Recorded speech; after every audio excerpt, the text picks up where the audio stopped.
அஸ்ஸலாமு அலைக்கும். இங்கே பாருங்க, நைட்டுக்கு இட்லிக்கு வந்து நைட்டு ரொட்டின் மாதிரி நைட்டுக்கு இட்லி சுட போகிறோம். அதுக்கு வாவால் மீன், வெள்ளை ஒயிட்டு கடல் மீன் வாங்கியிருக்கோம். அதை வச்சு குழம்பு வச்சு நைட்டுக்கு வைக்க போகிறேன். இதை எப்படி வைக்கிறதுன்னு காட்டுறேன் பாருங்கள். இந்த 4 தக்காளியை நறுக்கி அடிச்சுக்கிடுவோம்.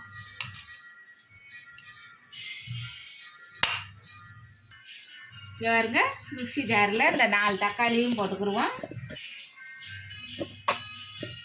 சின்ன வெங்காயம் ஒரு 50 கிராம் போட்டுக்கிடுவோம்.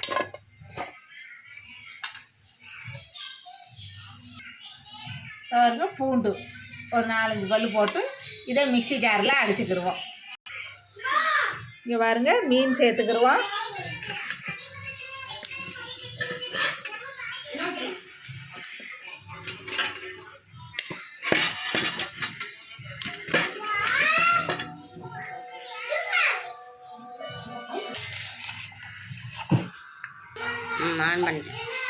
இந்த வெங்காயம் தக்காளி பூண்டு அடிச்சுருக்கத மீன் சட்டியில் சேர்த்துருக்கேன்.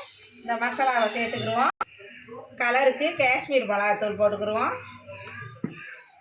குழம்பு மிளகாத்தூள் வீட்டில் அரைச்சது 3 ஸ்பூன் நம்மளுக்கு தேவையானது போட்டுக்கிடுவோம். மஞ்சத்தூள் 1/2 ஸ்பூன் சேர்த்துக்கிடுவோம். மிளகுத்தூள் 1/2 ஸ்பூன் சேர்த்துக்கிடுவோம். சீரகத்தூள் 1 ஸ்பூன் சேர்த்துக்கிடுவோம். கரைச்சி இந்த 2 தக்காளி, பெரிய தக்காளியாகவும் 3 பச்சை மிளகாயும் கீறி வச்சுருக்கேன், அதையும் சேர்த்துக்கிடுவோம். இங்கே பாருங்க, புளி கரைச்சி வச்சுருக்கேன், அதையும் சேர்த்துக்கிடுவோம்.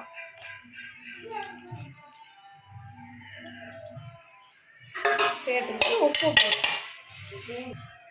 உப்பு போட்டு கிண்டி கொடுத்துக்கிடுவோம். மிக்சி ஜாரை கழுவி அந்த தண்ணியும் சேர்த்துக்கிடுவோம். சேர்த்துக்கிட்டு உப்பு புளி இருக்கான்னு பார்த்துக்கிட்டு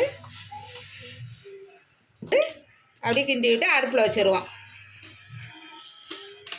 குழம்பு கொதித்து வருது. கொஞ்சம் வெந்தயமும் ஜீரகமும் வறுத்து நுணுக்கி வச்சுருக்கோம். அதில் கொஞ்சம் அந்த பொடியில் கொஞ்சம் சேர்த்துக்கணும்.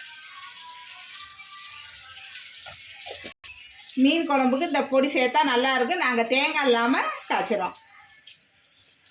குழம்பு வந்துருச்சு, தாளித்து விட்டுருவோம். பாருங்கள், தாளிப்பு கரண்டி வச்சுருக்கேன்.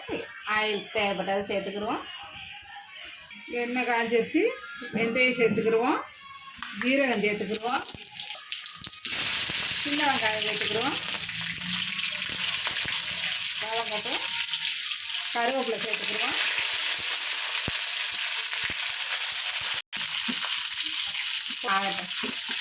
பாருங்க, வெங்காயம் பொன்னிறம் ஆயிடுச்சு. தாளிப்பை இதில் சேர்த்துக்கிடுவோம்.